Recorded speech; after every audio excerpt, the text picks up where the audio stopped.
Okay, so a very warm welcome and a sunny welcome to our third Ready, Set, Grow Glyn and CRT Masterclass. It's really great to see so many people here today. As you know, our masterclasses are a series of partnership masterclasses that we are coordinating through Coalfield Regeneration Trust and the Royal Caledonian Horti Society, the CALI for short, because we are obviously involved in the Glyn Award, and many of you are working towards your Glyn Award, which is great to see. So this month's theme is getting back to basics in the garden and gardening more sustainably in response to biodiversity loss and climate change. And I'm delighted to welcome Jim McColl, our guest speaker this session, a man who really needs no introduction. Having spent a lifetime in horticulture and gardening, Jim reckons that gardening has always been in his genes. Having a father as a garden supervisor all of his working life, a grandfather, a keen allotment holder, and siblings involved in market gardening, forestry and farming, gardening and being outdoors has always been Jim's natural environment and has very much influenced his life. It's a privilege today to be here at this session, to hear it firsthand from one of Scotland's finest and most experienced horticulturalists, offering advice for us to tackle modern day gardening issues and concerns in an ever-changing world that we live in. But perhaps many of you will best know Jim from the TV gardening programme Beechgrove. Before retiring from the show in 2019, Jim spent an impressive 40 years on the show, sharing his passion and knowledge with us all. And some of you might know of Jim being part of his patron of the Trellis charity, a Scottish charity which supports people and projects Scotland-wide, improve their health and well-being through horticulture.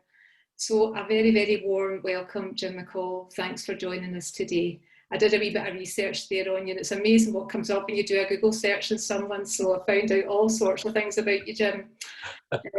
So the format of the session will focus on Jim giving us an insight into getting back to the basics in the garden, then followed by a Q&A session where Jim will answer any gardening questions we might have.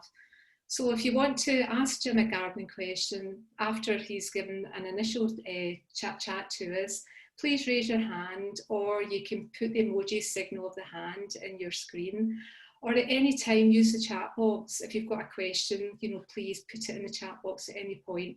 And at the end of Jim's session, Enid and I will field the questions to Jim. So before we get underway, could I ask you please to mute yourself if you haven't already done so? And again, a very warm welcome to Jim McColl, and I'll pass over to him just now. So thanks, Jim. Well, thank you very much. It's very nice to be here, as it were, if not in real life, but certainly by the wonderful situation, this business of using Zoom. I noticed from your researches you didn't add in, because of not all that relevant, add in two of the very peculiar coincidences that are in the family, behind the family.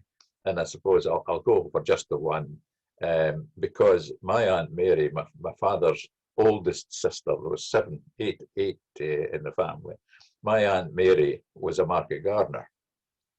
And that's probably where I first ever learned much about it, spending Sundays there as we visited Aunt Mary. She had three of her family. Bobby, who was the oldest and much older than me, Ian, and then Sheila. And Sheila was the nearest to my age. But anyway, they had a little market garden just outside Kilmarnock. And the oldest cousin, Bobby, was old enough. He was in the war, the end of the war, 45, 46 time, almost as old as my dad. But he came home to the market garden again. Then he got married. And it was just a wee bit too much for the small market garden to support another family, so he went out on his own. And in 1950, Bobby took the rental of a market garden at Alloway, about half a mile from Burns's cottage. The problem is that Bobby was only ever known to me as Bobby, but his proper name was Robert, and my Auntie Mary married John Burns. So Robert Burns, my cousin, was market gardening in Alloway in 1950. So there's a joke. And the second oldest brother, Jimmy, his grandson is the other Jim McColl, the one with all the money, you know, so at the shipyards in Glasgow. So these are contrasting situations. But the point I really made was that it's been in my blood, as it were, gardeners, farmers, foresters, and so on in my father's side of the family. So that's what most of the chat was, and that's where most of the visiting was, and it all paid off because I started to look at gardening and horticulture. I trained at Auchengrove, and I worked in Auchengrove, and then I went south to Reading. And it's one of the first things that I noticed moving from Ayrshire to Berkshire was the weather, the changes in the weather, and therefore the changing in the seasons. And that's something that we can't ignore. We have got to be with it, and we've got to understand it, and we've got to work in gardening accordingly. And so climate change is something, if you move a lot from one place to another, you get a little element, but it's nothing like what the climate changes we've got now. But just as an example, for example, we were talking earlier before we became official, we were talking about the problems of flooding and so on. The annual rainfall in Ayrshire at that time, and I don't suppose it's changed much, was about 48 inches a year, 46. I moved to Berkshire to work at the university just south of Reading. The rainfall was 24, it was half. And that immediately had a change in how you prepared ground and what you expected and what had to be irrigated and what didn't need to. So you begin to become aware of just how crucial weather conditions are in being successful. And just to really make a firm point about that, about 15 years ago, 12 years ago maybe, at Gardening Scotland at the Highland Showground, I walked around part of the showground with Heather the Weather, who many of you will remember. But she's actually Dr. Heather Reid, a meteorologist. And she was in the news quite recently doing something. And Heather said to me, you know, she said, in 10 years' time, she said, we'll be more likely to get snow at Easter than at Christmas. So they were already seeing the signs way back then in the early 2000s of the changes that would make dramatic difference to our gardens and the way we live and all the rest of it. So weather conditions are, and climate is changing. I have a meta sequoia, I was talking to some of you about it earlier, out in my garden here, which is from China, and it didn't flush into leaf until the beginning of June, late May, early June. It's like the larch. It's a deciduous conifer, and it's usually in full leaf by end of April, beginning of May, and it was a full 6 weeks before. In fact, I thought it was dead, and I kept going back to look at it and scraping, and of course it was okay, and it's in full. I can see it now, but I can't turn this thing around to let you look at it. I can see it as I look out the window, and it's a lovely fresh green leaf. And I think that's one of the lessons when you've got other people with you and you're training them and tuning them into what gardening is all about. The weather does play a huge part. I don't need to tell you guys. Your hair's the same colour as mine, most of you. So you know all about our weather. Being an island as well, it's very variable. But you've got to work accordingly. But the other problems, of course, which come with the changing weather is that the changing conditions, the changing need to be very, very careful. And you think about new pests and new diseases and so on that wouldn't have tolerated our climate. I mean, the first one wasn't actually climate related, but New Zealand flatworm. And people in heavy soils might have where there can be quite common, and certainly in Scotland up as far north as Perth anyway. New Zealand flatworm was never known, but that came into this country obviously in plants coming from but it obviously enjoys our conditions. But now we're beginning to see other diseases, in particular ash dieback, which has decimated ash trees in the wild on the near continent is now seriously bad in parts of Britain. So these things are happening all the time. Phytophthora is a new disease to some. Ramorum is creating havoc with the forest trees, the larch, and so. And these are all being affected by weather conditions. So I get involved with schools in this part of the world, and one or two of them are new schools, and they're starting gardening. One of the first things I'm trying to get them to do is to put in a little weather station, because what's happening now is going to affect these young people for the rest of their lives, and that's talking about the next 50 or 60, 70 years. And I think that they to be aware of the changes, they should be learning a bit more about the weather. I still go out to my max and min thermometer on a post in the garden every morning at 9 o'clock to check the max and min from the previous 24 hours. And incidentally, we've been up as far as 29 degrees here in Aberdeen, in this part of Aberdeenshire, just in recent weeks. So you've got all that to take into account. But the other thing that is coming to the fore nowadays, more and more, I think, is the treatment of the ground, the organic gardening, finding other ways of doing things. Chemicals are getting the big thumbs down, and quite rightly so. And I think it's all because of intensification of agriculture and horticulture in some parts of the world, where people are driven to take pretty drastic measures to control pest diseases and improve their gardens. Whereas, if you turn the clock back before all of that started, when people were working away, you take farming, for example, nowadays, threatened because of the carbon situation. The carbon was never a big problem when farmers were all growing a 7-course rotation, which put 4 years of the ground was in grass, and that's when they fed the cattle and the grass and the animals, and they fertilized the ground, and it was a very, very nice, neat. Then they take away the grass, and they take away and they start to have problems, and the same problems can arise in the garden if you don't put back. You've got to be feeding the soil as much as you're feeding and it's one of the key messages, I think, that getting the soil conditions wherever you garden in good nick, and keeping them in good nick, is the lessons that we all have to learn. And obviously the differences come when you're depending on what part of the country you live in. Heavy clay soils, the light sandy soils is totally different, so you can't necessarily grow the same things at the same time. And there are adding organic matter to the soil all the time is important.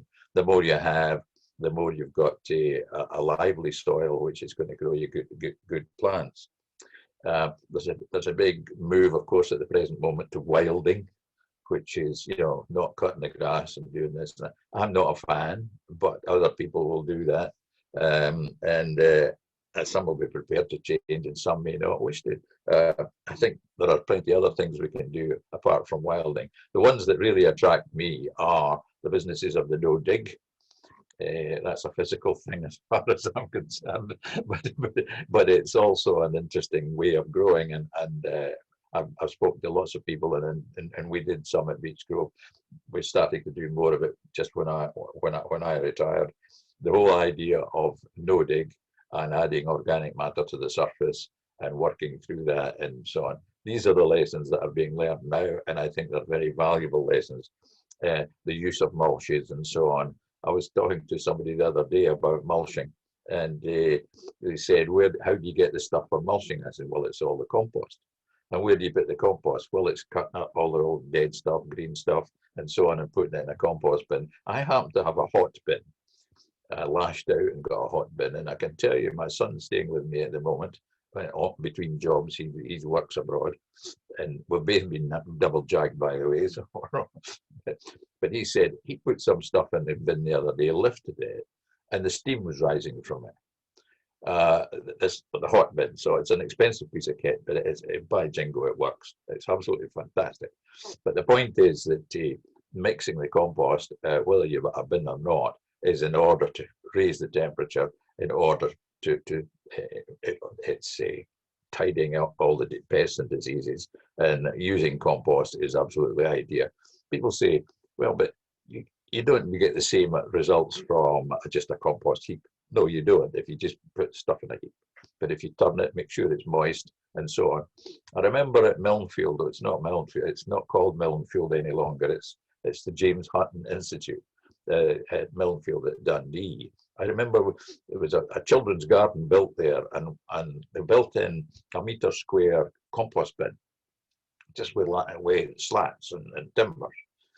And about halfway down on one side, they put a hole in it, right into the middle of it, and they put a clay pipe, drain pipe, into that hole in the middle. And the kids were invited, advisedly, looked after by to put their hand in this hole, and they couldn't put their hand into the middle in the summertime. It was boiling hot. You hear these stories about actually cooking an egg in the middle of a compost heap. It can be done if you make your compost in a proper way. And it's these lessons that we're learning all the time, relearning. I mean, I learned them when I was my student year before I went to college. I worked on a farm, a nursery, sorry, next door to a dairy farm, and we took a lot of their milk, and it was turned, and it was mixed, and the guys that were growing the veggies in that garden were fantastic. I mean, the quality and the uniformity of it was just amazing. So there was compost, and into that compost was a lot of animal manure, and so well composted. Nowadays, they tend to compost it and leave it on the surface. So we've got a no-dig philosophy, and the no-dig man from Sussex, what's his name again? Fred, somebody. He's absolutely fantastic. He came to Beechgrove at one time, and we'd already started doing it and comparing no-dig with dig. And when we compared with, sort of adding more mulches on the top, these are systems that intrigue, because there's a story behind them. Organic feeds. People grow comfrey. I don't know whether you've used comfrey, but it's quite worth having a go, because not only is comfrey quite an attractive plant put in the hedgerow or along the back of the allotment or whatever, and when you get the juice from the comfrey and then water it down a little bit, it's a superb feed for fruit and vegetables and so on.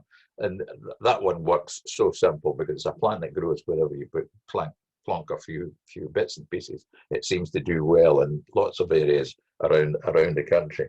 So I think there's a temptation as well now that we're moving on, and we're seeing so many different things in the supermarkets to grow more exotics and so on. But I think the old-fashioned, the four-course rotation with the fruit and veg and so on is the way to go. People have their different ideas and values for what it makes a good garden, but a balanced garden is, I've got raised beds now, so I don't have to bend too much in growing my veggies. Picked the first of my early potatoes yesterday in Scotland. The variety was Casablanca, by the way. I used to do nothing else but grow the Ayrshire potatoes, because I was born and brought up on them. But now I've turned to doing a Casablanca, and it's a rather nice round potato. Picked yesterday.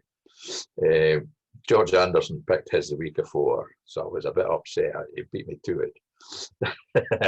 But it's about the satisfaction you get, and of course we're all going on significantly about the effect of COVID, and that people have turned to the garden just for solace, and discover that it's feeding the mind as well as feeding the belly, because it attracts you to do things and try things new, and actually look at your plants and enjoy them, look at your trees and so on. I think we've all benefited in that sense from becoming more aware of what the garden's all about, and that's why organizations like yourself are blossoming, and it's the same in this part of the world. We had a thing in my nearest town is in Inverurie, and last Sunday the men's shed had a ceremony to celebrate the day of in memory of all the people who have been lost to COVID and so on. And there was an hour's silence, and it was all at the men's shed in Inverurie. And they've just got new allotments, and the boys were planting some trees to remind them of it all. So there's a heightened awareness, and we can make the best of it. Those of us that are keen on gardening and keen to pass the skills on to other people. And of course, you will get arguments, and they're lovely. My way is better than your way, and your way is better than my way, and so on. But I think being aware of the soils, what they're looking after the soils, and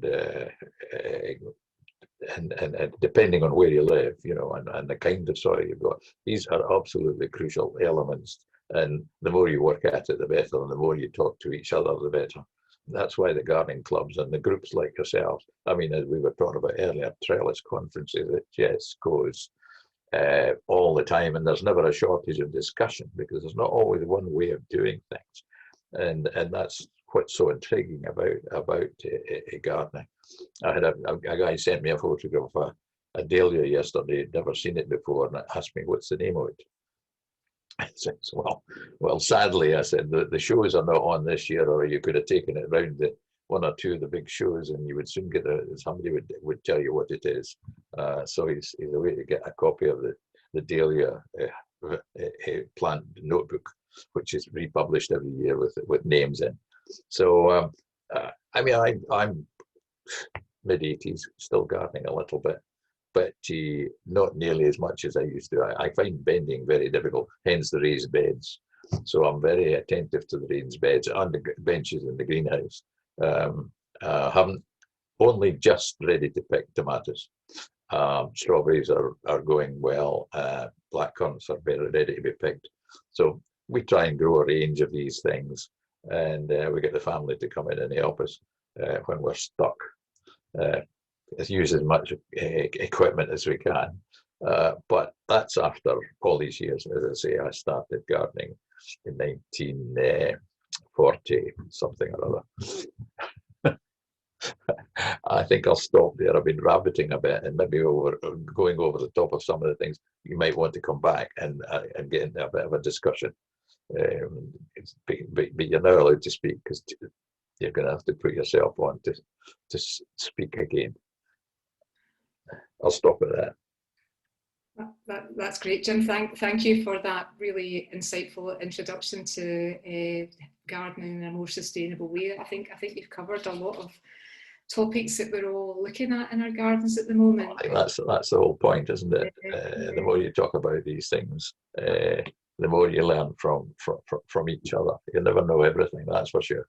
Exactly, and I think opening it up to the floor, if there's any questions that anyone has, please put your hand up. With different views. With different views, controversial. I've got one actually before we kind of open it up. You talked about your sort of like not a fan of rewilding.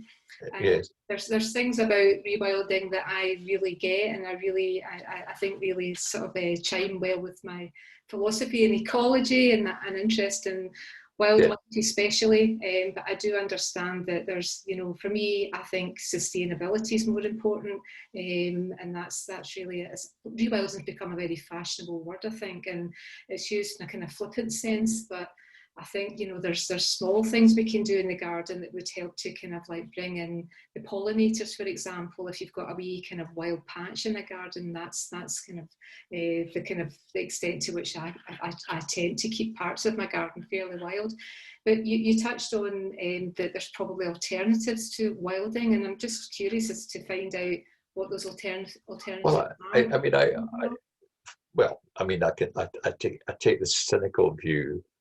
I cut my grass every week, and if grandchildren come, it's somewhere for them to play football, and it's also like it sets off the rest of the borders round about it. I sometimes can it's like the tablecloth. you wouldn't put a dirty tablecloth down before you put your china cups in a thing like that, would you? So I'm suggesting that a nice wee bit of lawn with some borders and things all around it is what gives you the balance. It's all about balance, isn't it? And I think when you talk about the the Green Gardener, I don't know, do you get the Dundee paper?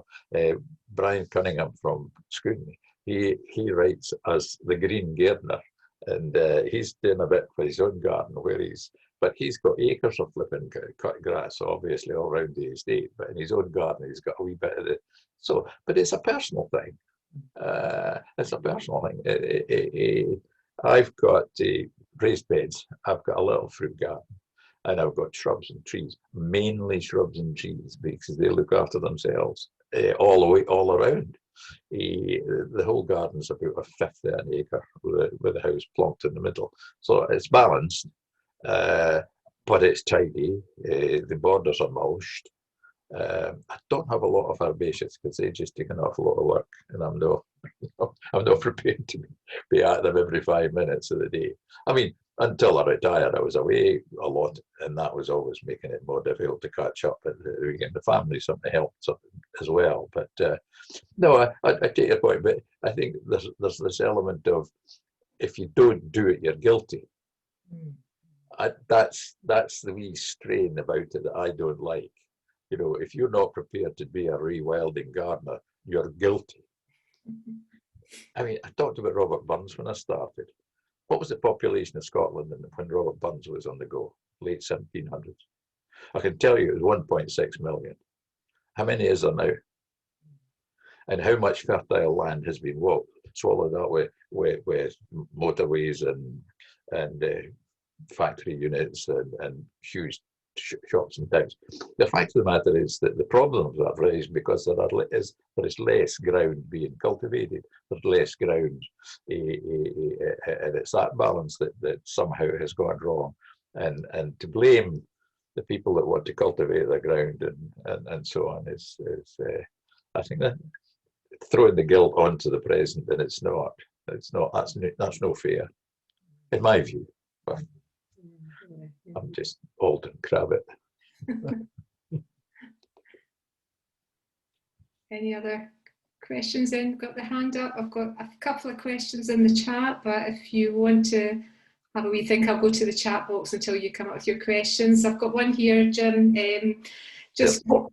Pauline's. Was Pauline got a hand up? When you go, Pauline?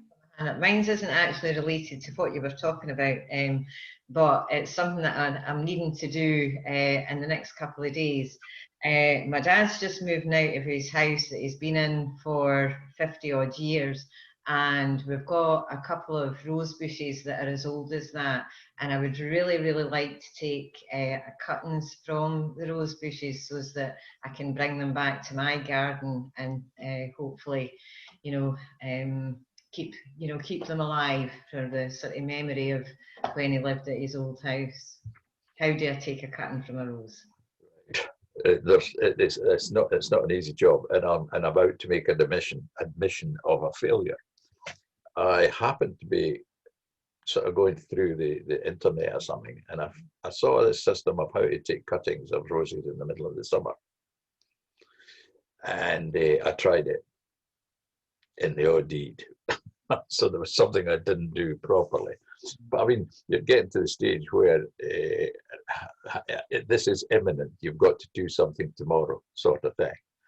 There is no reason why you should not try some fresh young shoots as softwood cuttings. I mean, they would be about, in old money, they would be about 4 inches long, 10 centimeters long, cut below a node, a growing tip, cut below the node, give a little bit of hormone rooting powder if hormones are acceptable to you, and then pop them in a peat and sand mix in a pot, and they don't need all that much heat. I think as long as they keep in the cool, not too hot, and in a fairly damp atmosphere without being soaking wet, and they will root over.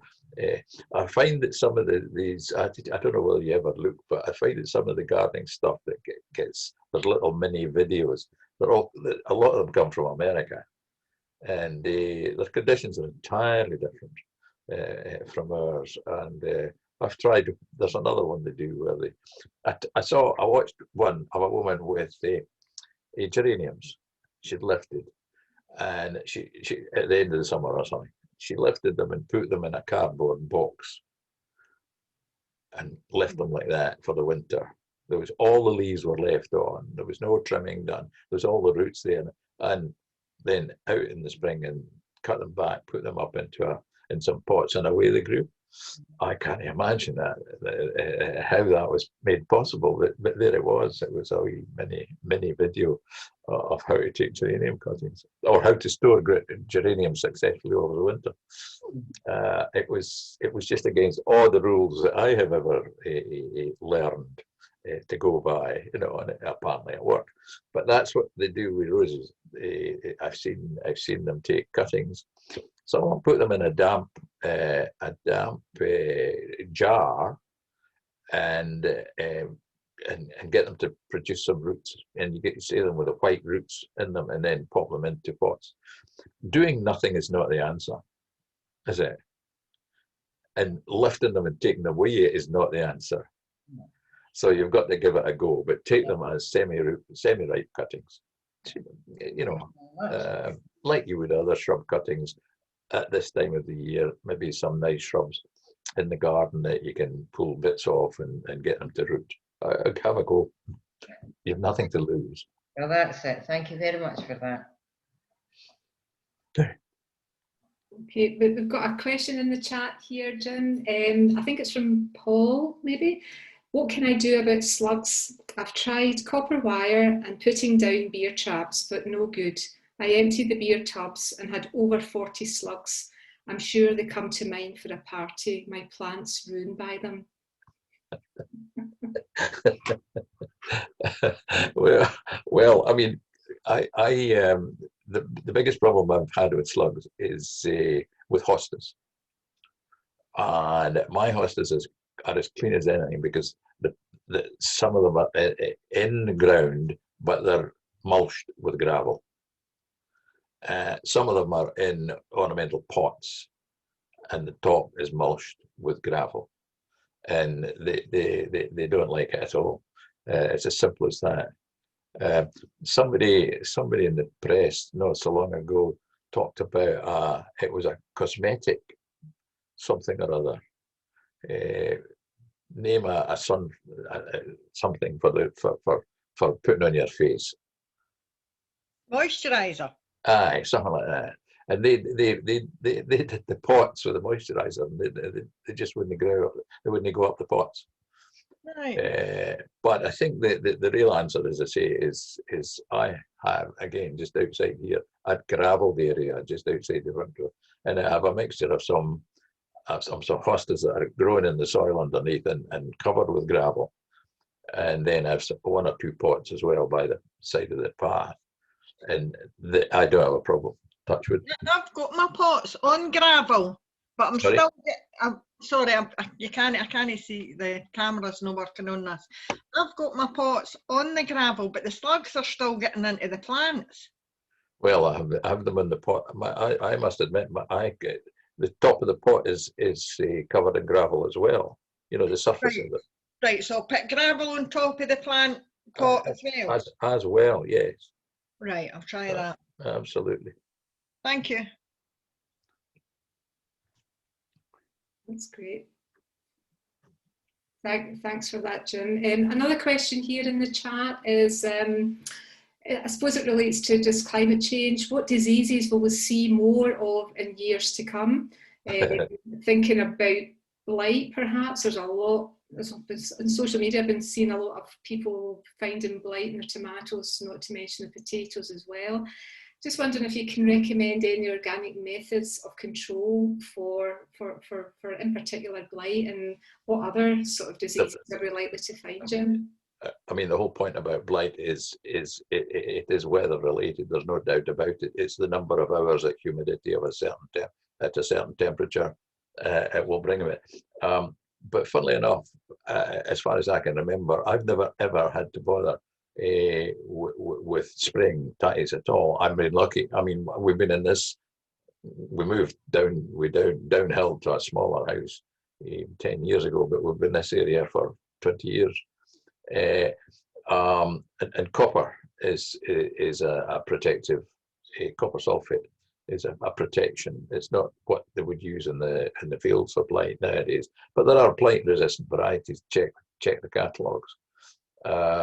But it is very, very much relating to weather conditions, high temperatures, long periods of moisture, humidity. Does it? It's the same with in the tomatoes in the greenhouse.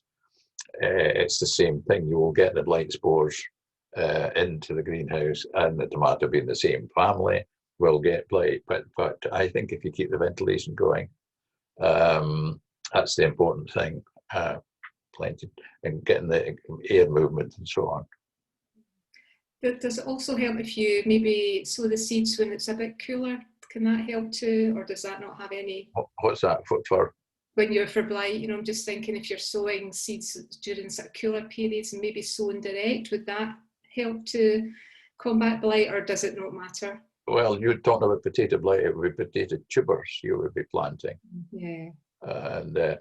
And if you get any diseases of potato tubers, you've got to ask yourself: did you take them out of Tesco's bag when you were getting potatoes for eating? Because potato tubers on sale for planting have all been through a very rigorous inspection program to be sure. I mean, that some of you will remember, some of you might even have been out at Taffy Rogers.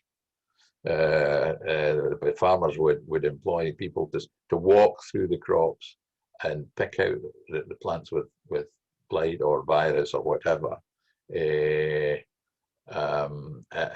before they were inspected. And if they're inspected and they're clear, the tubers that you get are clean.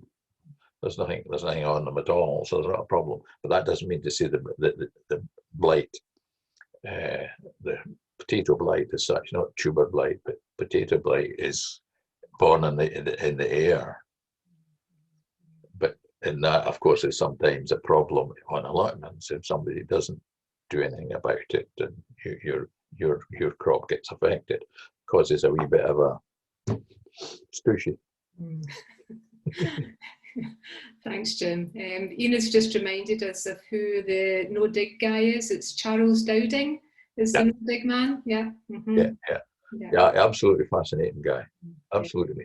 He's and you can't argue with him because he's done it. He's got the results to prove it. That's the thing.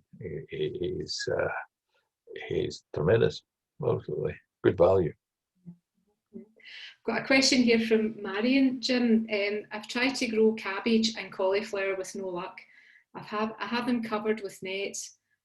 I am left with one cauliflower at the moment. My turnip leaves are also being eaten. I was told the turnip should be okay though. Oh yes, they will. Yes, they will be. I mean, cabbage and cauliflower, brassicas family. There's all sorts of things that cause problems. There's root flies, and there's caterpillars, and so on. And I mean, the answer when you've got certainly in an intensive area is from an early stage to protect them with a bit of fleece, and go on from fleece to. I'll tell you what, I had terrible germination. The germination was away. I have terrible results with beetroot this year, and I don't know what it is, but I have a feeling that as soon as they're coming through the ground, some of the little budgies are feeding on them, and I've not come across that before. But I had a block of carrots on the raised bed, and they're okay. Block of beetroot at the same time, and they're rubbish. I've had to re-sow and re-sowing again. I think when you go to the extent of the whole exercise, it pays to protect where you can. And I'm talking, you got these very fine mesh, you get these fleece materials that keep the pests off. But brassicas, cabbage root fly, clubroot are the two things. Clubroot, of course, is a soil-borne disease, and the only thing you can do there apart is to keep off that. Hence the reason for rotations, so that you don't get the whole place covered in clubroot. But there are resistant varieties. So I have a favourite saying which bores people to tears when they're buying things like that they haven't done before, when they're buying shrubs they haven't done before. One of the things that worries me slightly, and there's not a day goes past but the newspapers have got big double-page spreads of plants for sale, and the people say, oh, fancy one of them, but have they done their homework? Look at the name of it and then look the plant up. What kind of conditions is it like? What kind of conditions of temperature and moisture and all the rest of it? Maybe. There's one that bothers me. I can't remember the name of it now. My memory is beginning to get a little bit dodgy, but it's an evergreen shrub, gorgeous white flowers. It looks a bit like a camellia, but it's not. And it appears in collections all the time. And I doubt if it would be hardy in my part of the world, because I've never seen one in a garden in my part, and that includes going to, sort of big estate gardens and National Trust gardens and so on in the area. I've never ever seen it, and the name of it still hasn't come back to me.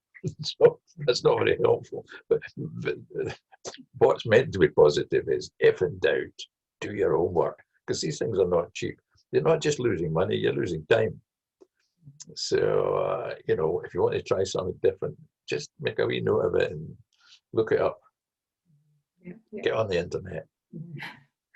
Mary's just saying here that, it's funny, her beetroot was not good this year either, Jim, and I can vouch for that too. Mine hasn't really materialised very well either, so maybe just been a bad year for the root. I've an inkling, and I have a feeling at the back of my head that I don't want to believe, is I haven't checked the pH of the soil for quite a while. Now, it's a soil that was obviously filled into the raised beds, and it gets a bit of old compost. I mean, potting compost, that thing. So if I'm potting things on and I'm knocking the compost out of the pots, it goes into the raised beds because it's enriching them. So, but I'm wondering from time to time, I haven't put lime on these, and I'm wondering if it's getting too acid. The tatties are fine. The leeks are absolutely brilliant. The onions are not as good as they were last year. But most things are okay. But I'm wondering if I should. So there's something else you've got to check out. You can check it. You get little meters for doing it. Check the pH, which of course is a degree of acidity in the soil. Most soils, and it's a pH range, and the pH goes from roughly from 4 to 10, and down at 4, down at 3, it's very, very acid. At 10, it's chalk.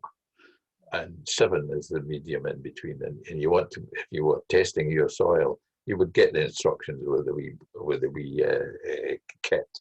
But if you're testing your soil, at best, all-round soil is just acid. It's between 5.5, 6, and 7. And in that area, there's hardly anything that won't thrive in it. I mean, if it's rhododendrons you're planting, or some of the ericaceous things, then you're going to be down to pH 4, 5, thereabouts, and they'll be perfectly happy. Once it creeps up, they start to get a bit chlorotic, a bit yellow, and it needs some acidic treatment. But I'm beginning to wonder, I'm going to have to go and check them. Yeah. I think Marion and I will be going off to check ours as well. And you're at Carters, are you? No. Dumbarton, yeah. But it's a new garden. It's a raised bed that I put in, Jim. So. And is it on the Keele side of Dumbarton? Keele School? Overton, up by the Long Crags. Yes. Nice view of up Loch Lomond. Yes. Well, my father, as you know, was part superintendent in Elmsborough for a lot of years, and my sister lives in Dunbar.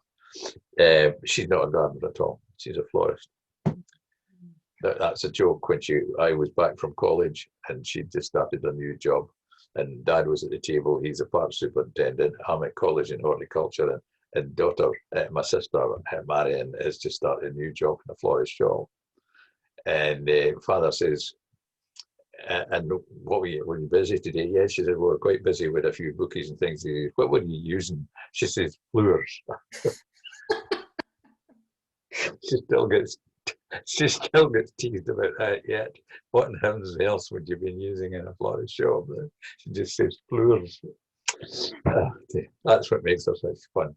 That's good.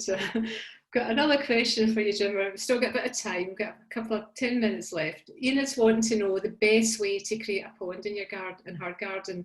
She's not sure whether to use a pre-molded style or use a pond liner. What would you advise? Pond liner. A pond liner, I think. You can make the bottom that you can shelve it and make it, shape it the way you want. So you've got some bits where the water's going to be shallower and some are deeper and so on. And then the liner can be made to follow the folds of the shape of the hole that you've made. I think it's probably the simplest way to do it. But I've been against ponds. It's been an aversion thing. I said I went to Reading to work, and it was a university. We were creating a garden for students, a teaching garden for students, and there was a huge pond in this estate. It would have been 30 meters across and 20 meters the other way.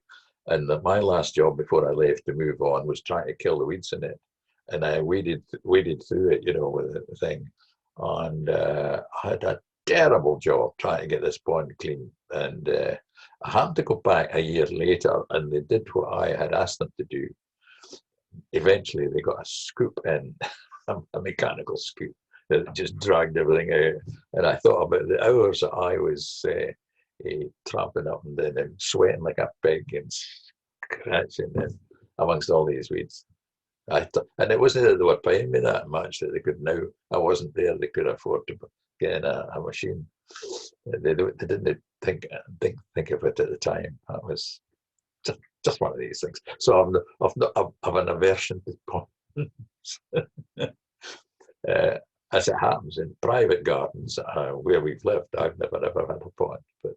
But with some nice ponds at Beechgrove, and some various arguments about how to look after them, but you can't ignore ponds, and you've got to work at it.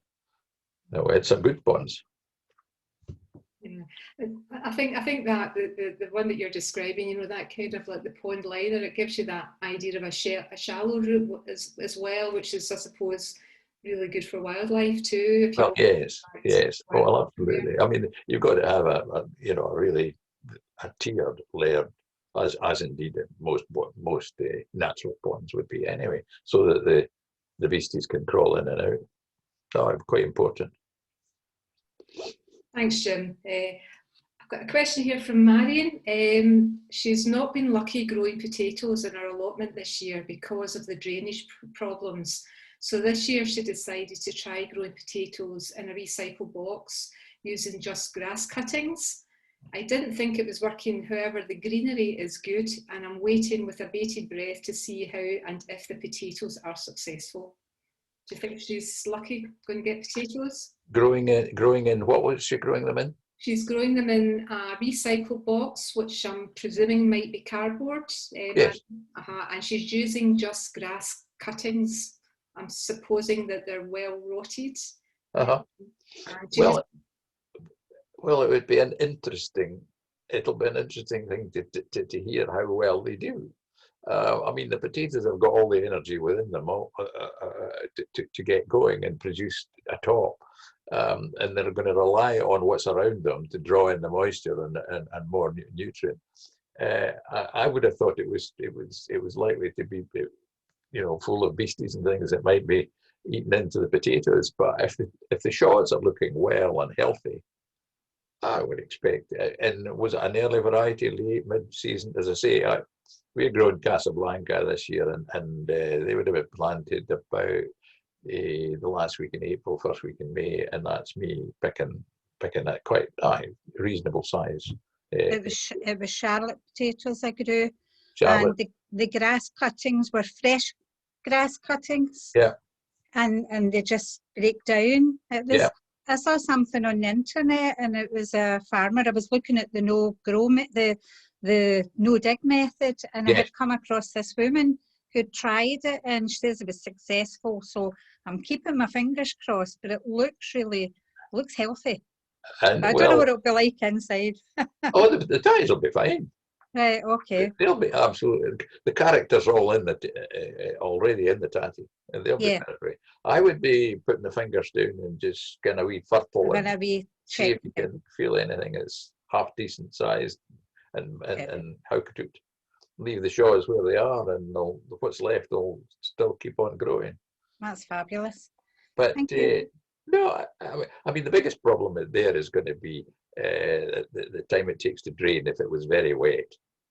If they kept getting soaked, I don't suppose that would be very good for them at all, apart from the lack of airing in them.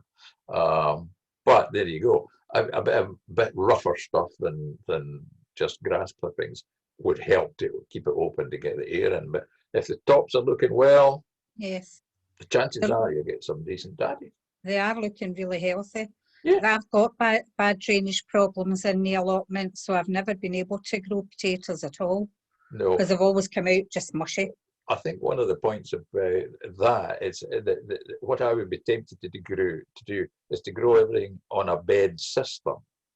Now, what I mean by that is if you take, we'll go metric. If you take a strip about a metre wide, and then in the next half metre, dig the soil out of that and put it onto the top of from either side. Do you know what I mean? So that you've got basically a bit of a trench to walk on, and you've got a mini raised bed. It will help the drainage because the moisture will get out into and you might have to wear your wellies all the time, right? I know, but that's by the way. But is a characteristic of the allotment and all around them. It is. They sorted the drainage problems a few years ago. We had to take everything out, but they didn't put a drain in mine, so mine's just the same. I've got the water runs down the hill next to me, and I'm just raising beds as well now. Yes, I think raised beds. But I would be tempted to keep an open ditch where it's coming down the hill so that it's running into the ditch and maybe casting it off to the side. Yeah. Well, everybody else's is all kind of running onto the paths, but mine is still running into mine. Yeah. So it's just using it to the best, We spend a lot of hours in it, and you don't want to. I mean, it's a great facility. As I say, there's a new lot planned for the village here. The school here in the village they've started and they're going to increase their allotment. The best allotments I ever visited was Tillycootree. Wow. I mean, you could walk into it and you looked as if you were walking into a whole series of back gardens. Yeah. There was no corrugated iron bits of this and all doors bits of that. There were hedges between the blocks of the plots, and between the hedges there was a lovely grass path, and all the members of the allotment, everybody who had an allotment, had to agree to spend so many hours a month helping to maintain the site. Beautiful. And they had an area with a tea room and where they could all get together and somewhere where the wains could have a bit play and so on. Absolutely superb. And as you went in the door, there was a compost bin. It was the size of a dustbin lorry, and there was 3 sections to it, and everybody could put their compost and waste into one. And there was a big notice to tell you, don't touch that, but if you want any organic matter for your allotment, you can take it out of this one here. Superbly well organized. It really was terrific. And I was there with some young children who were children with learning difficulties, and they had a plot there. What a carry on they had. Lovely. And we were digging tatties for them, and they were amazed at the size of the tatties and all that side. That was I've used that examples, several that I've got some slides of them as well. So if you're ever in Tillicoultry way, have a quick look at their allotments. Beautiful. Good. Thank you. Just looking in the chat, is anyone, we're just about come to the end of our session. I don't know if anyone has any other questions to ask Jim. I think, Jim, just to kind of round off, there's, I suppose, the last question I would pose to you is, as you know, your wealth of knowledge in gardening and horticulture, what do you think are the, say, like the most important things that we should think about moving forward, given that there is a lot of impact in climate change and the world is a changing place? And in terms of gardening, what's the most important thing that you would, what's our take-home message for today?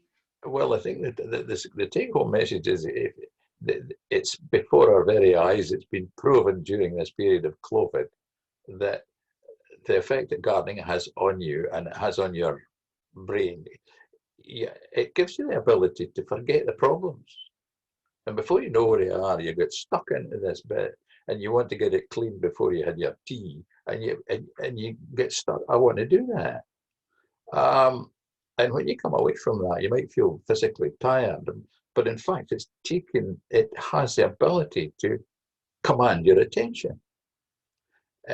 So that you were worried about, oh, well, I've got to go to so and if I've got to go to the doctor, will I see somebody? Or and you ken the folk along the street there's two of them has been, you know, people seem to, it's a human trait, I suppose, that you always think the worst of what could happen.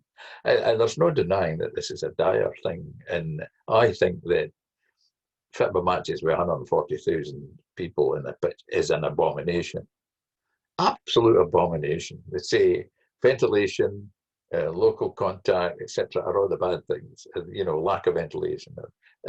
And you see these pictures of them in a pub at 10 o'clock at night, stoned out of their minds, hugging one another, and no ventilation. You could cut the atmosphere with. Think of that, and then think of a garden. It's chalk and cheese, isn't it? And that's why we are so lucky that we've got something to do and somewhere to go. I mean, as I say, I'm getting a bit old and a bit stiff and all the rest of it, but I can go out and garden for half an hour or 20 minutes or an hour and then come in and have a cup of tea, watch the tennis or the golf, and then back out again and get stuck in. And I think it's a great antidote to the wider world around us, which is in a bit of a mess. The other thing I must do is it stops you from reading the papers, and that's just as bad. Keep at your gardening, and in the meantime, of course, you see suddenly you come on a wee plant that you haven't noticed for a while, and it's absolutely look at me, I want to, you know, so it gives you a smile.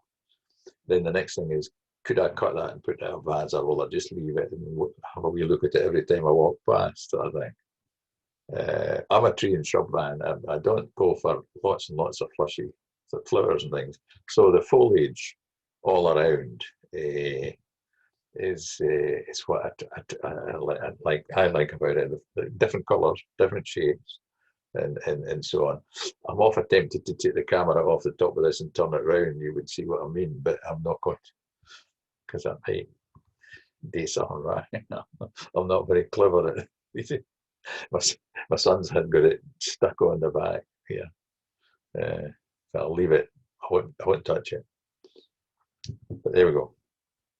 Yeah. I think we can all relate to that, Jim.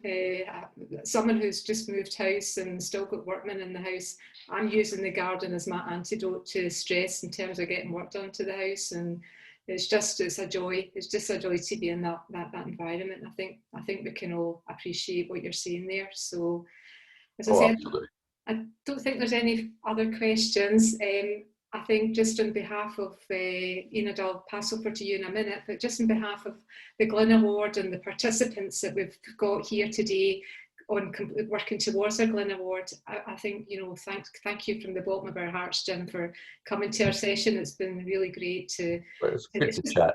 it's just great having a conversation with you. That's what it feels like. Just very informal, always relaxed. Yes. And I think, as you always say, every day is a school day, and today's been no different from any other school day. So I've learnt a few things, and I've had my eye in a hot bin for quite a while. So if you're endorsing one, I think you might have to go out and buy one.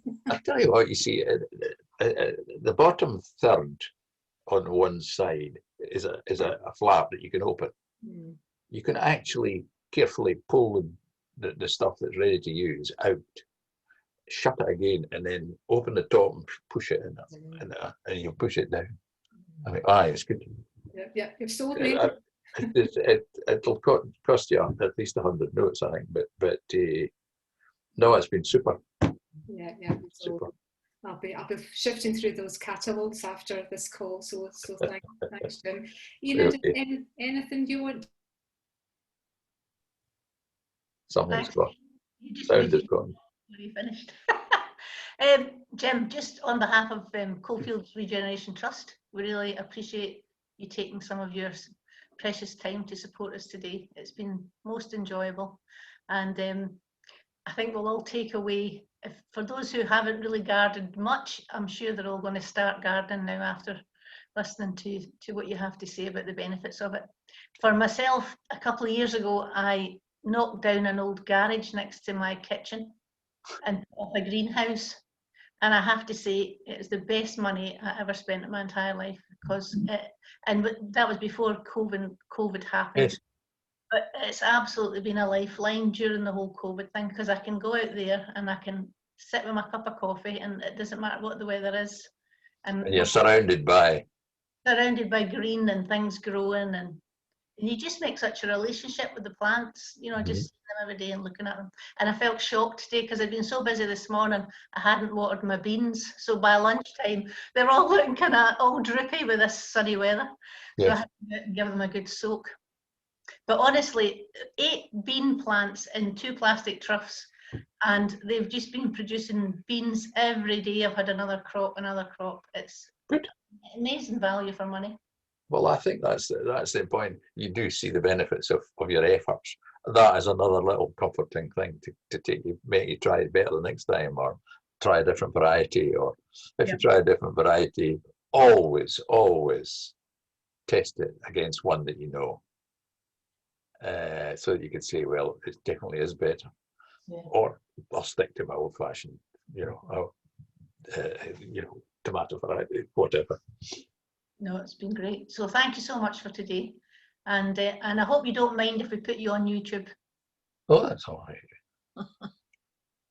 Sort out the royalties later.